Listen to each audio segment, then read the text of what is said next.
The champions made port in the shanty town outside of Mace. As they wandered the shipyard, Jelltur spied the Spirit of Eltrun, the slave ship he was transported on under the thumb of Captain Xanaris. Before the thief had time to process this, the cry of fire went out as another ship, the Temera, burned. The slave ship was abandoned as the cargo screamed inside, but the champions leapt into action to free the captives while a bucket chain was made to douse the flames. While the Temera was lost, no lives were. The guards were thankful for the aid, but the champions were discontent with the fact that the slaves were marched off to the block. Retiring to the two-headed trout, the champions met Petunia, the half-orc union leader of the dock workers, who congratulated them on their fine work. A night of music and drinking is soon cut short as Jelltur and Piper notice a man sitting dourly in the corner.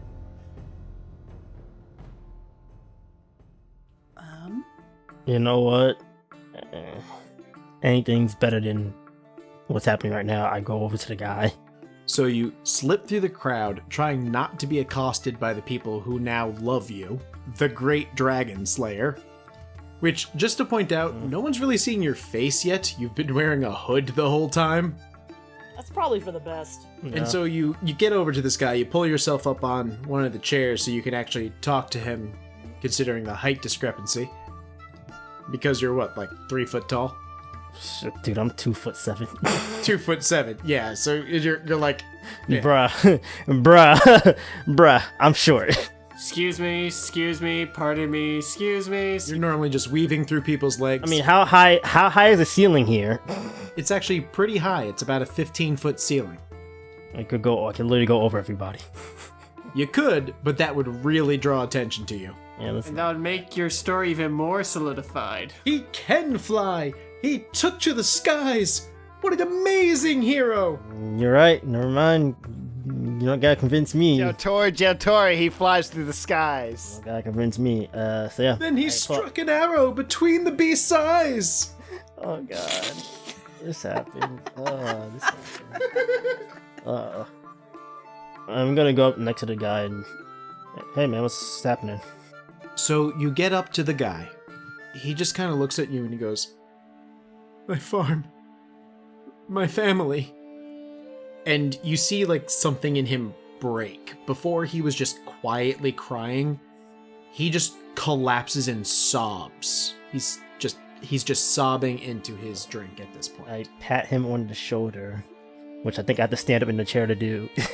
Yeah, you probably do. But you just kind of let him sob for a little while, kind of get it out of his system. Then he just kind of shakes his head and goes, They came in the night. I think they killed my family. They dragged them into the mire. I tried to fight them off, but I'm not a fighter. I ran. I ran for help, but the guards won't do anything, and I can't afford the mercenaries.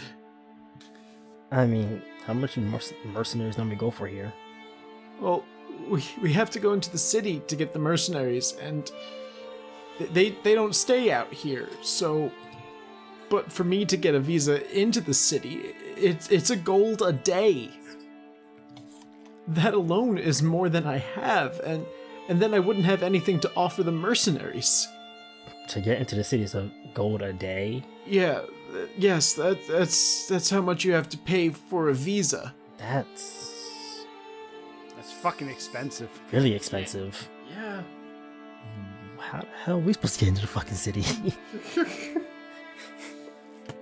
By being heroes. By being heroes, or Sponsored by the union. You're adventurers, you have I gold. don't want to spend our gold trying to get into the city. The fuck? I mean, the way it works is you can buy a visa, say like 3 days for 3 gold, and then you can go by one of the offices and re-up, buy another day or another couple days, just get your visa extended.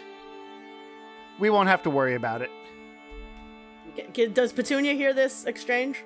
You rolled a 6 on your perception, so Oh, I'm no. thinking you're kind of off Okay. singing with the Yeah, 3 yeah, okay. union boys over there. I Hey, feel she might have joined Kreg on the table. I'm asking, what's the Mire? The mire, it's a quagmire. It's on the outskirts of town. If you take the road to the northeast, there's some farmland and forests, but after a while, it turns into a swamp. And my farm, I got the land fairly cheap because it was so close to the swamp, and I assume they thought that the water would poison some of the farmland since it was so close. But there was some workable land, even if some of the outskirts were poisoned. I didn't know or didn't believe the dangers that lurked inside. Ugh. I was gonna say, since I know I was kind of like, I got the song kind of going in the bar, would I be able to slip and join Jelltur and the gentleman? Yeah, you would be able to hear what was going on. You were talking about a Mire? Yes, the mocking mire. A Jelltur? Hey Jelltur, could you make either a would it be insight or perception? Probably perception. Either or. Yeah.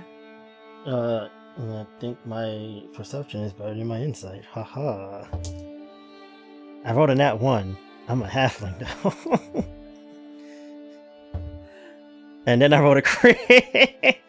Yeah, as soon as he says the mucking mire, Piper just she kind of has like that reassuring smile on her face to the gentleman, but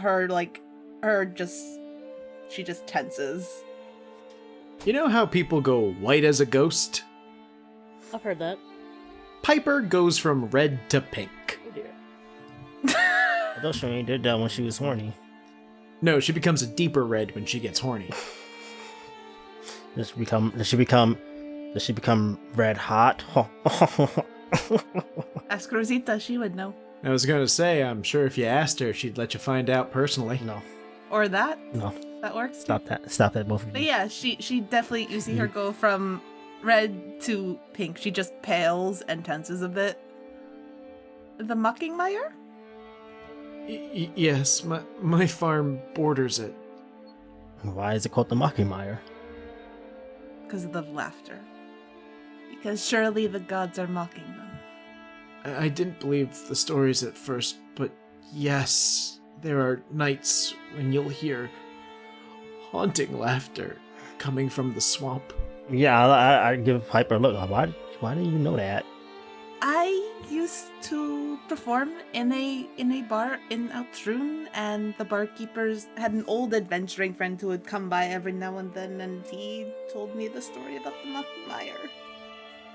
And Ulad. Ulad the Insane. Yes, I Yeah. know that story. You weren't the farmer that ended Ulad, were you? No, that story is decades old, older than me, I'm sure. It's just something that, it was just something that the person I bought the farm from told me. He told me the story. He said, in interest of full disclosure. I'm not exactly sure what that means, but the story had made the rounds around here quite a bit. It's an old ghost story, so I probably heard it as a kid and forgot about it. But I've heard the laughter coming from the swamp, but you never go in. They say if you go in, you go mad, but just hearing it isn't a curse. It's haunting, but it's not a curse. Yeah. I love how ethical that sale was. Full disclosure, this place might be haunted. Full disclosure, you might die here. That should absolutely be a real estate rule. For the real estate transactions, that's a union rule. You have to disclose hauntings. Yeah, the real estate guild actually does have a union. No, you said they took your family. What exactly took your family? I don't know. I woke up and there was blood and there was chaos and I ran. And he just starts sobbing into his drink again. I'm gonna look at Piper. I was like, you're better at this than I am. Yeah, I'll shift over and just kind of like rub his back to try to like comfort him a little bit. It takes you a little while. You can tell from like you're good with people. You can tell that there seems to be some kind of mixture of guilt and fear that's just completely breaking him. I don't even know if they were dead when they were taken.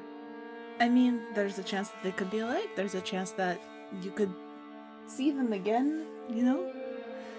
You kind of have to hold on to that hope.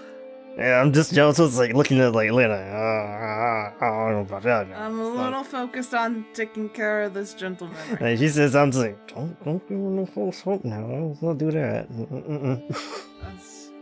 Wait, there's always a chance though that they could still be alive. There's a chance.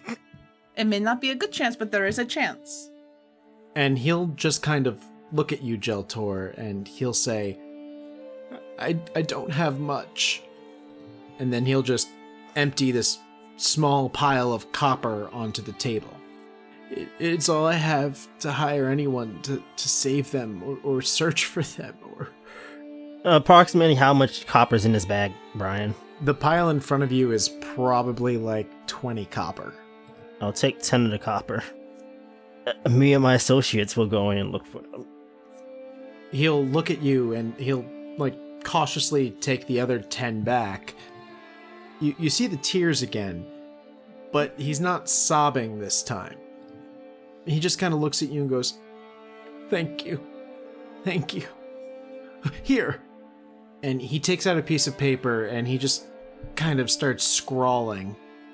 It's really rough, but he makes a map of how to get to his farm. Thank you, this would be very useful. He just kind of points at it and goes, That's where we are now, and that's the farm. And you just kind of squint at it and you're like, all right, well, that's either a road or a river. Either way, you look at it and you're like, yeah, I think I can figure this out. Either way, we're following it. I just kind of pat the gentleman's back. Just finish your drink, try to get some rest, okay? And you notice now, looking at it, he hasn't even been drinking his drink. He's just been clutching it. It will help. Trust me. Brian, where does he keep it? Where does he keep his bag at? His bag? His bag of copper at? Oh, it's on his belt. Can I? Well, that's where he would normally keep it. He was just scooping the copper into the bag, so he hasn't taken it off the table yet. Well, he's sobbing. Can I slide a hand a gold piece into his bag? Sure, give it a go. 16. Yeah, he's a commoner. He's got a passive of 10. So you just kind of lean in, you pat him on the back like, there. Your hand goes across the table, over the bag, and you slip the coin in, and you push his drink closer to him, pull your hand back, and he's none the wiser. Piper, what's your passive perception? My passive, is actually not good. It's only 11. You don't notice either. So once we calm him down enough that he'll like start drinking and stop crying a little bit, we'll go back to the party. Petunia challenges Kreg to a drinking competition. I'm in. Oh, this is gonna go well. Alright. So Jelltur and Piper, you come back to the table and you see Kreg on one side, Petunia on the other, and Gunter just standing at the head of the table with this look on his face that just reads, well, fuck, I've done this before, alright. And he is holding a bottle. And this bottle does not have a label on it. And you see people crowding around here, throwing coppers and every now and then even a silver into a basket. This is organized. And so they're standing around on their sides. They got tickets. You have someone calling out, any other takers? Any other takers? 5 copper on Kreg. All right, so Scratch, you put your money in the basket and you get your ticket.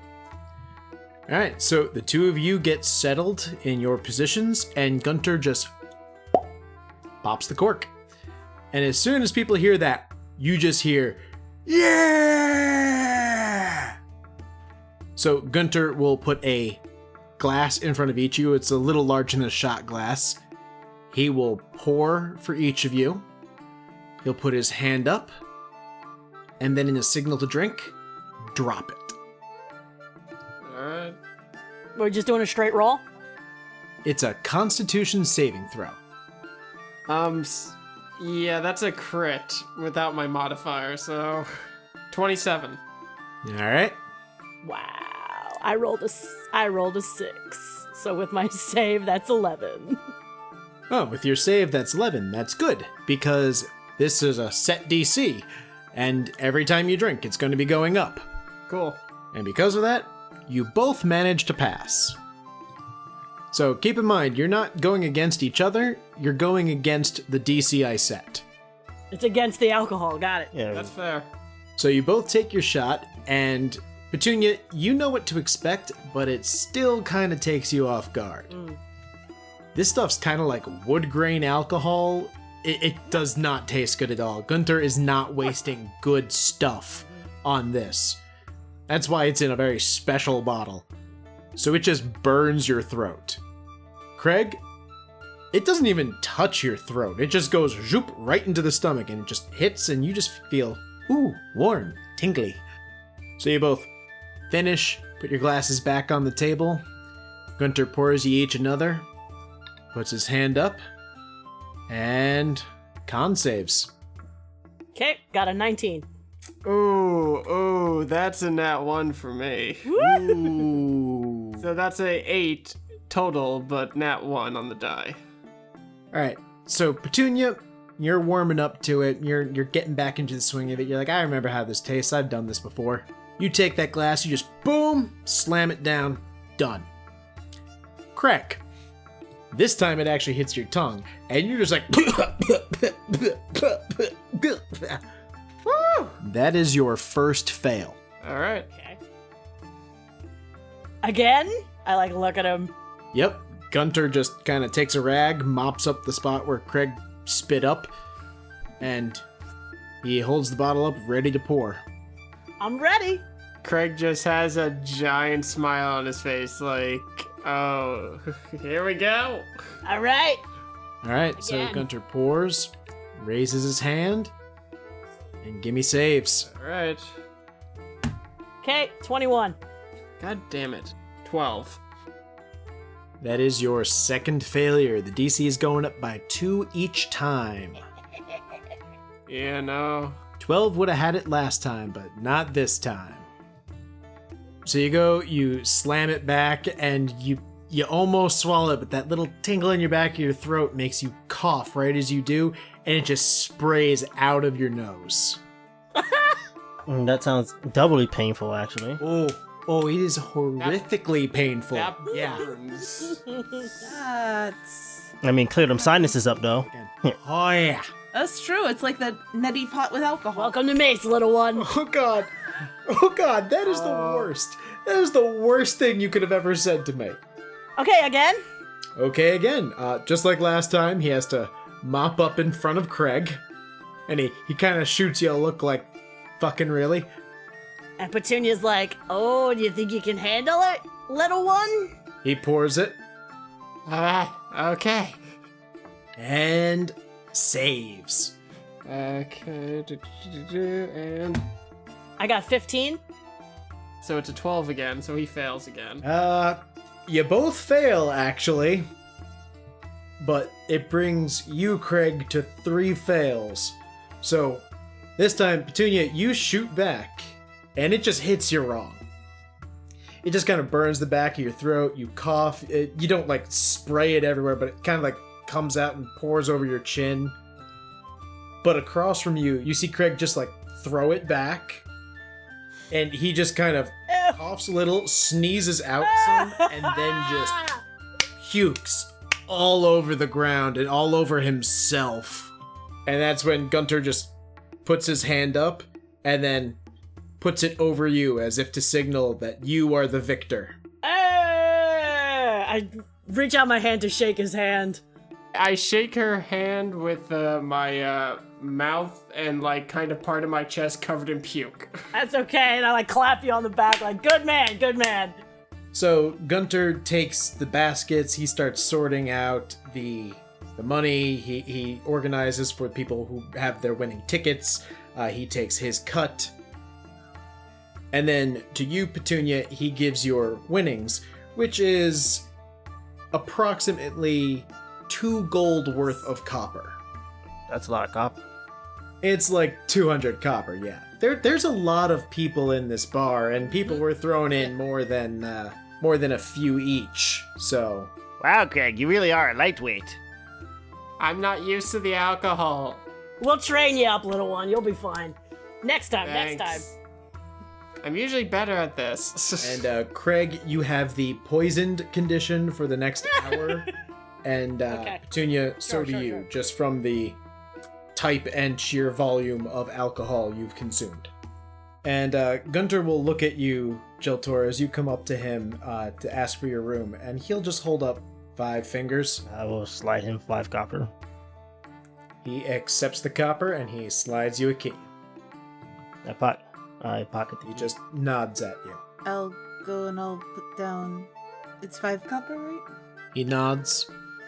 So I'll get 1 room for Kreg and Scratch, and I'll get 1 for Rosita and I.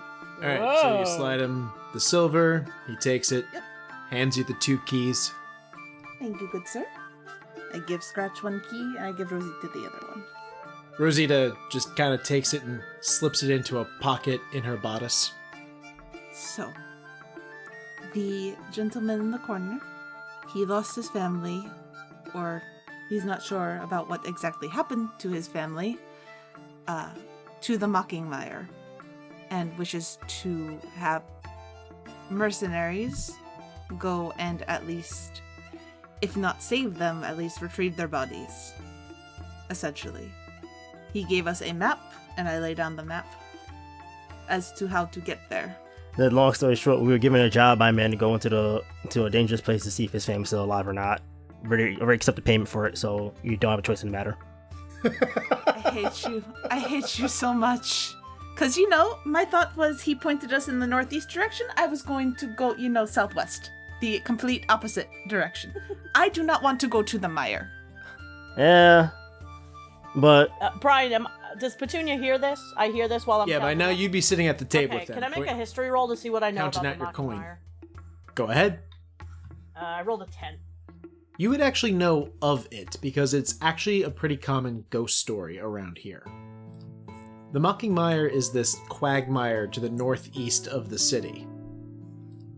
The stories tell that people who go near it hear a haunting laughter. People who go in it will go insane. The ones who come back out just come back wrong, if they manage to come out at all. So you really just know it as this terrible, terrible place. Okay, yeah. There is a reason I do not want to go there. I will run into a burning ship to save people. I do not want to go to the Mire. Well, did he say that his family is in there, or he thinks they're in there? Well, something or some things came and took them into the Mire. Oh, man. You guys are just gonna go in there, just the... What are you, 4? The 4 of you? Yes, apparently. I mean, I know you do have Jelltur the Dragon Slayer with you, We do. but you might want a little more muscle. Just as a recommendation. I'm sure you're... Is he your pet? What is he? You That's... see a lemur come out of the bag that was on Craig's waist, and it's just chewing on a piece of fruit, looking at That you. is a very good question, Petunia. We're not entirely sure. Okay, well, your little friend over here. I mean, yeah, I can tell that he's got some steel in him, but to go into the Mire, you might need a couple extra hands. From what I've heard about it, is all I'm saying. If you do not mind, it is dangerous. If I do not mind, what? If you do not mind joining us or being that extra set of hands, is what I mean. Oh! Yeah, sure, why not? I got nothing else going on tonight. I figure we'll probably leave in the morning. Yeah, you know what? I can actually do that. I've got some comp time that I need to take anyway. So... Sick days. No. It's comp time, because the sick days hold over. The sick days, a certain amount of them roll over. That was a big negotiation, let me tell you. But I got some comp time, I put in some extra hours, and I got to use that within a 3-month period. So, yeah, no, that'll work. I can do that. Rosita leans over to you, Piper. The boss was afraid she'd break his knees. That's how negotiations works. I had a feeling.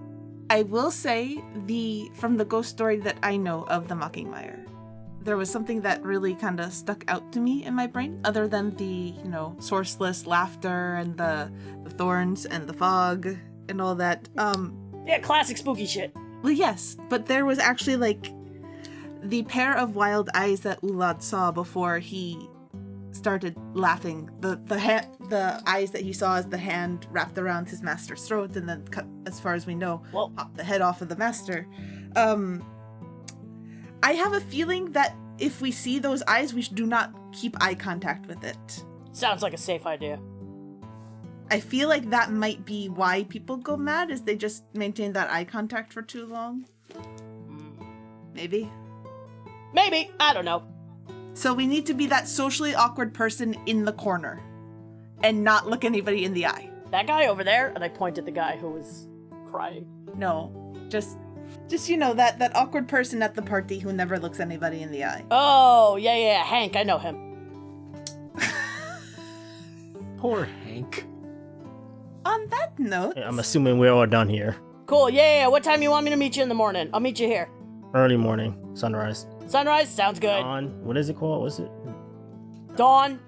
Yeah. All right, cool. And I, scoop all of my copper into, I was counting it out, and then I just kind of scoop it all into a pocket. And it, jangles. All right. I'll see you guys in the morning. Yeah. See you in the morning, Petunia. Good night. Night. Kreg just falls face first. There's a guy that's still crying, drinking over there. So he's finished his drink and he's kind of wandered away from the table a little bit. He's kind of walking around the two-headed trout. This look of just being lost on his face. I'll slip Gunter an extra silver, so 5 copper for him, but 5 copper for a room for the friend over there. Gunter will nod at you, and he'll go over and he'll hand your employer a key. The guy will just kind of look at him, and Gunter will just wave him off like, it's okay, just take it. You may have noticed that Gunter doesn't talk much. Alright, so we should get some sleep. Kreg's passed out on a table. I was gonna say, that's exactly where I expected Kreg to be.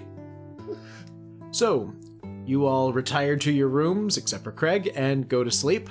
Scratch, you're sharing a room with him, and I go to my room. Scratch, you have a room to yourself tonight. Piper, you'll retire with Rosita. And you have a less restful night than some others.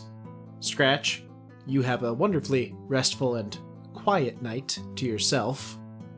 As do you, Jelltur, since you procured your own room without consulting the others. Then the next morning, you all come downstairs, and Petunia is already there. She's there. Oh, yeah, she's there. She's bright-eyed and bushy-tailed, ready to go. She's getting paid to not be at work? Hell yeah. Whoa, wait, we're paying her? Whoa, wait a minute. No. That's my comp time, dude. Oh, I'm about to say, whoa, wait a minute. Scratch, I don't know, wait a minute. When did we say we was paying her? That's crazy talk, man. Wait a minute. No, she's taking her comp time. Come on, man. So you guys get downstairs, Petunia's already there, she's already eating, and if you sit down, one of the waitresses will bring you breakfast as well. But if you look over at the table where Kreg passed out last night, Kreg is still laying on it, but Gunter is actually sitting at that table. And he is looking at Kreg, and then looking at Sebastian. And what he's doing is he reaches into a bag, and he takes out a piece of fruit. And he gives that fruit to Sebastian. Sebastian uses his little lemur hands to break it open, takes out the pit, and starts eating the fruit.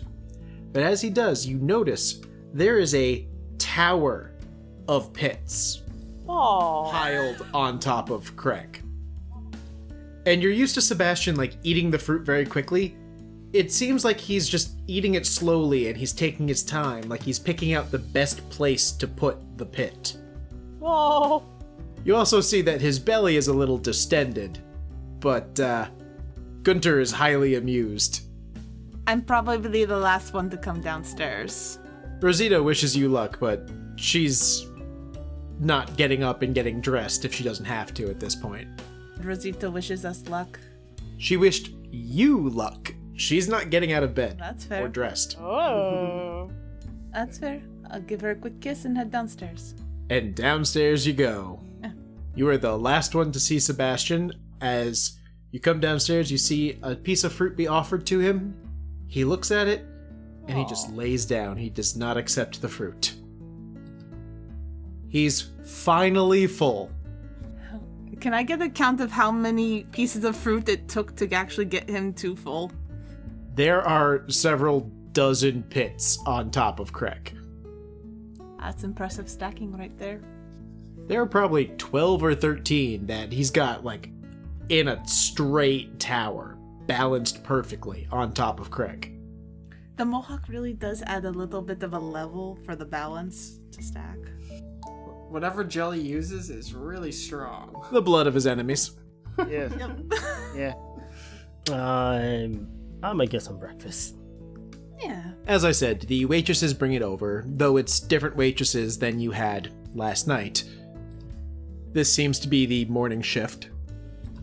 So you see some sailors coming down, more sailors than dock workers, because dock workers have their own homes, and they really can't afford to stay in an inn every night.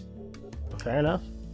You get breakfast? Yeah, they bring your breakfast to the table. It's a hearty porridge. It's nothing fancy, not like bacon and eggs. There's farms nearby, but far enough away that they're not able to have a steady supply in the shanty town. It's still good though. Still good. And good morning, Petunia. Good morning. You all look refreshed and ready to go. Mm-hmm. Some more than others. All right, well, eat up, you guys, if you're gonna have something, because, you know, it's a bit of a trek over to the spooky swamp over there. Mm-hmm. Eggs and bacon. Huh? I'm awake. His head shoots up and pits scatter everywhere. Good morning, Kreg. And you just see Gunter. And he just gets up and gets back to work. Yeah. I ate my breakfast and I'm ready to go. Yeah. All right. Yep.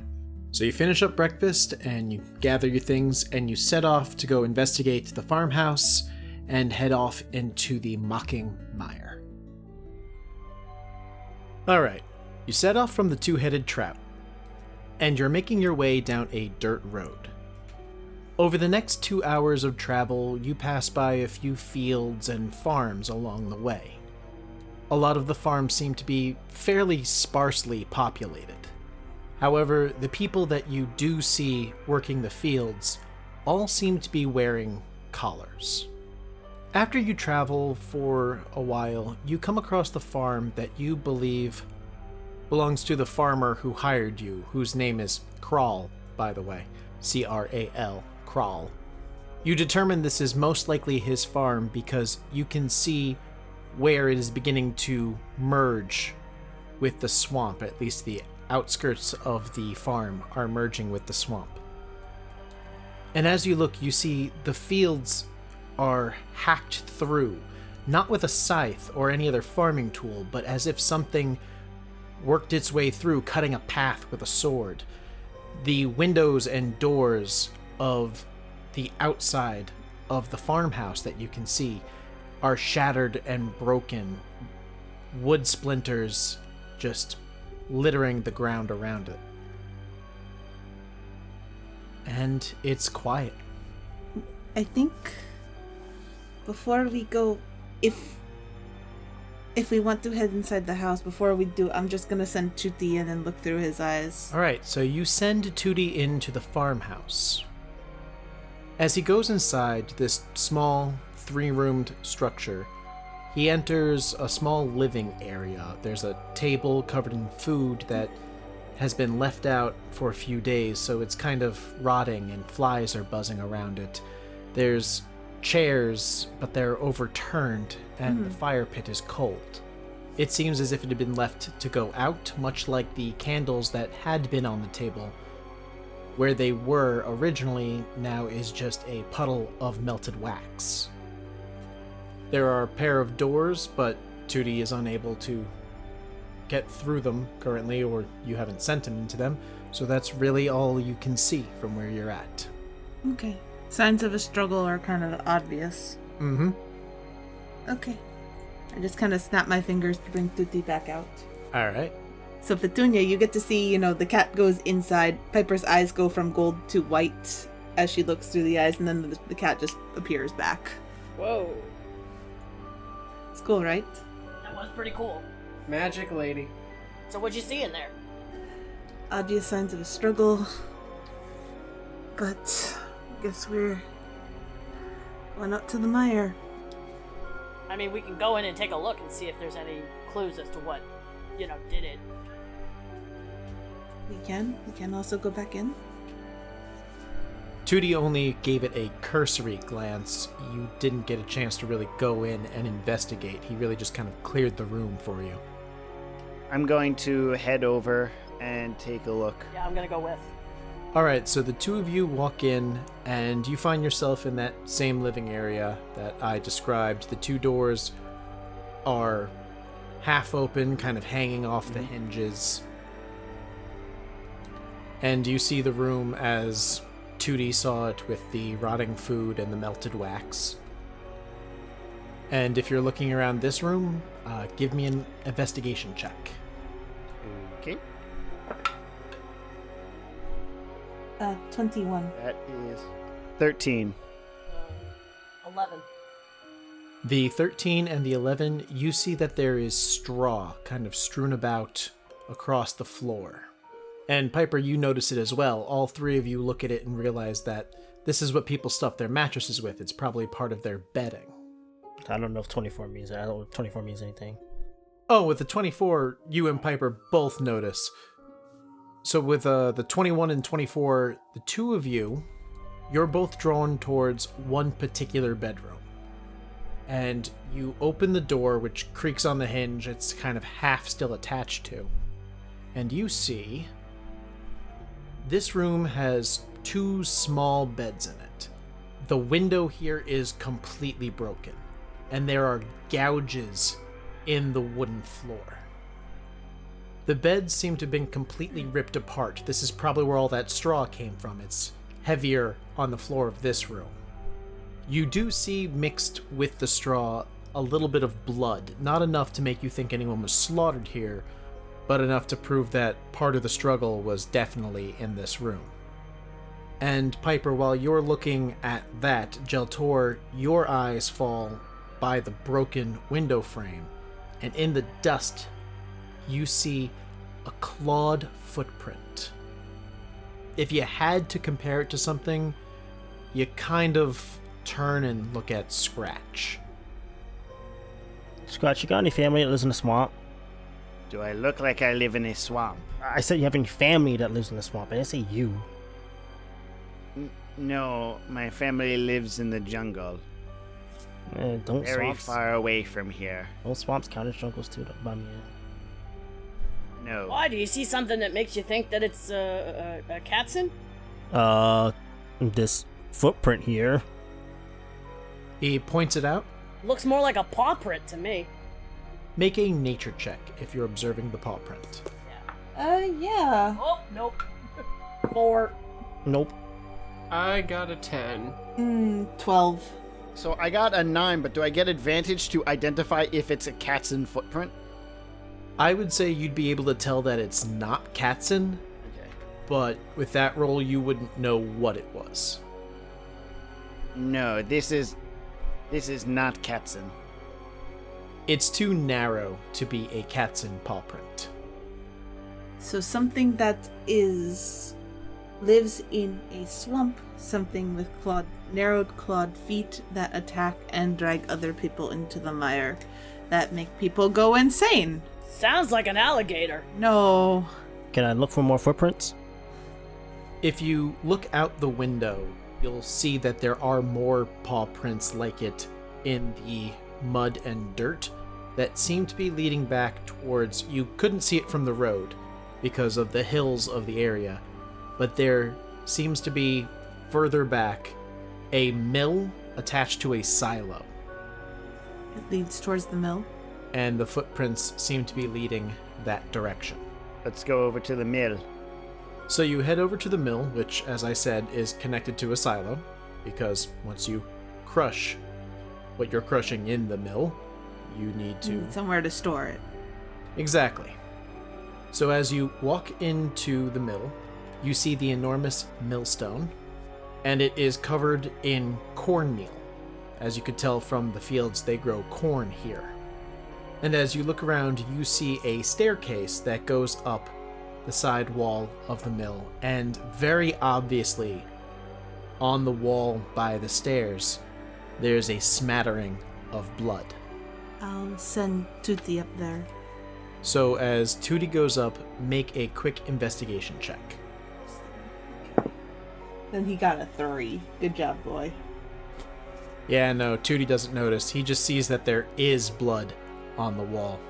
So he makes his way up the stairs, and what Tootie does see, this room is more of a landing above the millstone, and there is a small table with a burlap sack on it, and next to the table, about chest high for a medium humanoid, is a small square door that is currently closed. Right.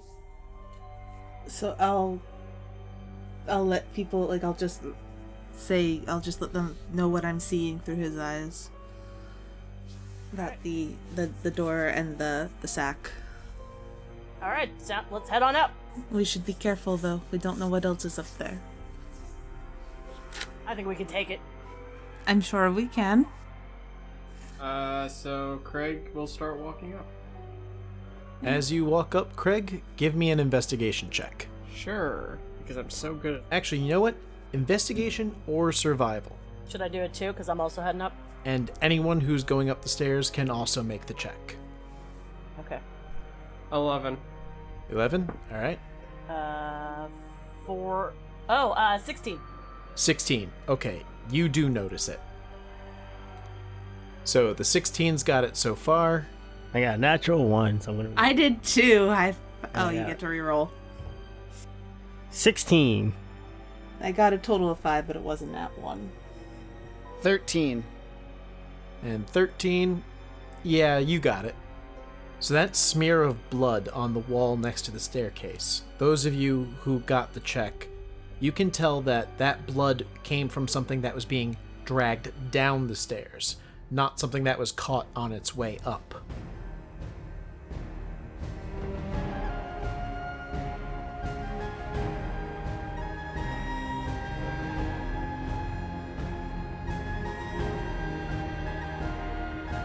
This has been the Reliably Chaotic podcast.